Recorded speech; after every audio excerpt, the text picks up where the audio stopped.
America vice president JD Vance చేసిన వ్యాఖ్యలు ప్రస్తుతం దుమారం లేపుతున్న పరిస్థితి మనకి అమెరికా అంతటా అదేవిధంగా ప్రపంచం మొత్తం కూడా కనిపిస్తుంది. ముఖ్యంగా తను అన్న మాటల్లో అంటే నేను ఇప్పటికిప్పుడు ప్రెసిడెంట్ అవడానికి కూడా నేను సిద్ధంగా ఉన్నాను.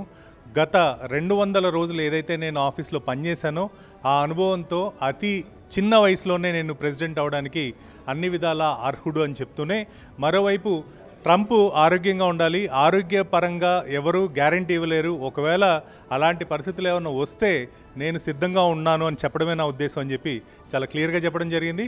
దీంతోపాటు దాదాపు ట్రంప్ ఆరోగ్య విషయంలో అంటే గతంలో కూడా మనం గమనిస్తే బైడెన్ ఎప్పుడైతే ఆరోగ్య విషయాల్లో ఎక్కువగా ప్రజాదరణ కోల్పోతూ వచ్చాడో సిమిలర్గా ఇప్పుడు ట్రంప్ కూడా అదే పరిస్థితి రానుందా, ఒకవేళ నిజంగా అదే వస్తే వైస్ ప్రెసిడెంట్ అయ్యే అవకాశాలు ఎంతవరకు ఉన్నాయనేది మాత్రం ప్రతి ఒక్కరు చర్చించుకుంటున్న పరిస్థితి. మరోవైపు జేడీ వ్యాన్స్ చెప్పిన వాటిలో ఒకసారి కనుక మనం ముఖ్యమైన విషయం గమనిస్తే అతి ఎక్కువగా పనిచేసే ప్రెసిడెంట్గా ప్రస్తుతం ట్రంప్ ఉన్నారు, ఆరోగ్యంగా ఉన్నారు.